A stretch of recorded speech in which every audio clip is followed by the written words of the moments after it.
tahun 2024 kemarin, Kabupaten Bekasi masih berada dalam kategori posisi sangat baik. Jadi masih di bawah pelayanan prima 2025. Alhamdulillah dengan keputusan Menpan RB nanti saya akan sampaikan bahwa sekarang sudah mendapat kategori penilaian pelayanan prima untuk Kabupaten Bekasi. Yang kedua adalah kemarin juga baru dirilis penilaian Ombudsman, Pak. Ada titip salam dari Kepala Ombudsman Jakarta Raya Pak Dedi Irsan ke Bapak kemarin. Kabupaten Bekasi merupakan role model penilaian maladministrasi pelayanan publik yang memang dinilai oleh opini ombudsman. Hanya ada 2 wilayah Jakarta Raya yang dijadikan role model selain Bekasi adalah Depok, Pak. Alhamdulillah juga Kabupaten Bekasi mungkin berdasarkan beberapa aspek indikator penilaian ombudsman mendapat penilaian opini kualitas tinggi, Pak.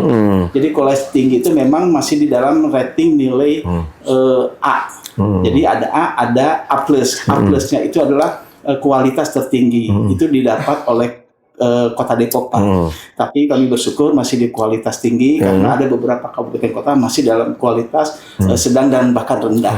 Kita lebih tinggi ya? Kita tinggi, Pak. Terkait pelayanan ya? Tingkat pelayanan untuk ombudsman. Jadi untuk Menpan juga kualitasnya prima. Untuk apa aja tuh pelayanan? Tinggi. Jadi pelayanan publik terkait dengan aspek pemberian pelayanan kepada masyarakat, minimnya kegiatan maladministrasi yang ada di Kabupaten Bekasi berdasarkan informasi yang mereka terima. Layanan dasar, iya. Termasuk contohnya terkait dengan pelayanan administrasi kependudukan, perizinan, gitu. Perizinan, ya, ini menarik perizinan nih.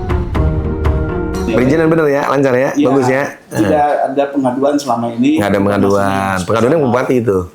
Iya, nggak ke sana. Sementara yang ke sana belum ada. Karena kita ini sekarang mau saya potong. Kita ini lagi bikin pelayanan satu pintu. Siap, Pak. Kenapa pelayanan satu pintu? Jadi saya nggak mau ada layanan-layanan di luar Pemda. Ya. Semacam kayak SLF, semacam kayak yang lain. Ini aja ya, Pak ya. Ini. Jadi kenapa saya bikin layanan satu pintu? Itu ada dinas non perizinan dan perizinan itu harus menyiapkan meja di PTSP. Siap. Iya, PTSP ya. Betul, Pak. Jadi misalnya nih satu klinik lah, saya punya klinik ya. Mau bikin klinik, leading sektornya dinas kesehatan, iya dong. Tapi bikin SLF-nya tata ruang. Limbahnya LH dong. Betul. Salah satu ada yang telat, berarti yang di sini bermasalah.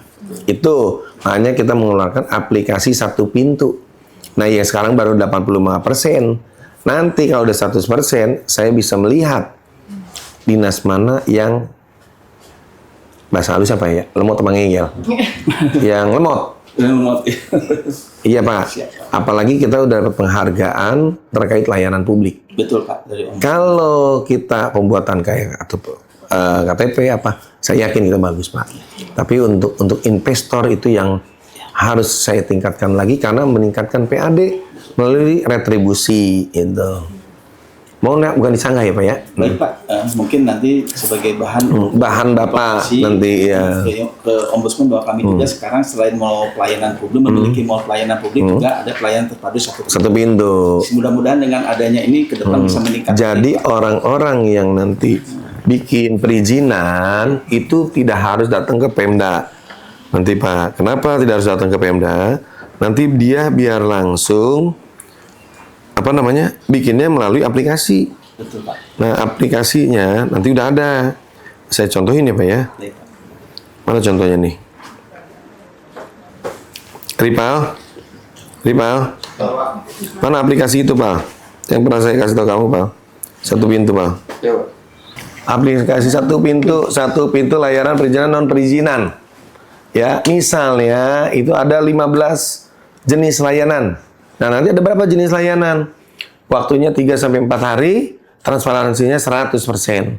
Nah, ini ada OSS Bos sudah tersimpan di sini. Misalnya ada informasi layanan perizinan. Kita lihat nih, izin pengolahan limbah padat bukan berasal dari bahan. Itu 14 hari gratis, kita pencet detailnya. Itu 14 hari kerja gratis. Persyaratan dokumennya apa aja? Bla bla bla bla bla. Anda kata oke, langsung klik. Ya. Nanti bisa punya sendiri nanti. Terus ada lagi misalnya apa nih? Mau membuat apa nih? Operasional sekolah, izin operasional sekolah. Nah, nanti semua masyarakat itu bisa mengakses ini. Langsung diklik satu. Misalnya, Bapak mau izin operasional sekolah. pencet sama kita. Oh, 14 hari biaya retribusi gratis. Jadi nggak ada pungutan. Betul, Pak. Persyaratan dokumennya apa aja? Syarat permohonan rekomendasi ditunjukkan kepada Kepala Dinas Pendidikan, profil sekolah. Untuk ini ajukan permohonan, klik. Ada semua nih. Jadi itu, ini yang belum mencuat sampai kemana-mana nih. Inilah nanti kerja Pemda, kerja dinas. Apa yang saya perbuat hari ini, apalagi udah 100% harus tahu semua masyarakat. Jangan sampai masyarakat nggak tahu. Nah, ini ada IPPT, izin peruntukan penggunaan tanah.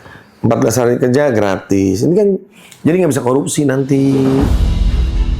Ya udah, syaratnya apa aja, surat permohonan, surat kuasa apabila diperlukan, KTP, NPWP tinggal diklik. Ini baru 85%. Baru 80% ini. Permasalahannya adalah banyak akun-akun dinas belum bisa mengasih. Tapi saya kasih waktu 1 minggu ya, biar pada ngasih. Ini kan Bapak berarti ini masuk inovasi.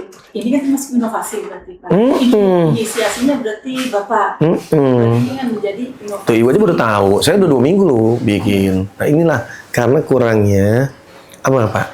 Nggak disampaikan tuh. Sosialisasi. Jadi cuma seremonial. Ya, baik. Alhamdulillah Pak Bupati ini menjadi salah satu bagian indikator penilaian dari Ombudsman dan Dewan juga Pak. Kalau ada inovasi seperti ini, insya Allah ke depan mungkin menjadi salah satu pendorong. Ini baru 85% Pak ya? Ya.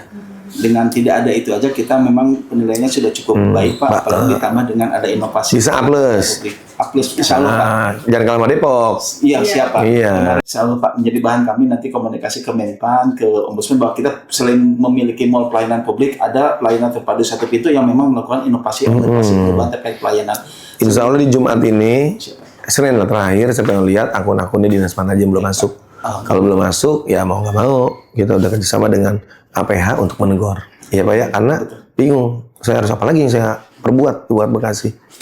Oke? Ini surat izin praktek dokter, rumah sakit. Iya nanti kayak gitu, Semua ada. kayak gitu. Nanti jadi gini dokter, kalau kita mau bikin izin, itu semua punya aplikasi ini. Jadi tinggal tetet, nanti saya, Monitor ya? nah nanti dokter misalnya bikin izin nih, misalnya izin, saya punya klinik ya, jadi klinik aja dah. Leading sektornya dinas kesehatan. Dari Dinkes, rekomendasi limbah nih, limbah di mana? LH. Oh LH-nya lama banget nih. Ini tahu, ini di LH terus nih izin kita nih, nggak nongol-nongol nih. Nah tinggal pengaduan. Nah saya juga nanti akan buat skema, saya bisa tahu mana aja dinas yang memang lama di situ. Jadi ketahuan tuh.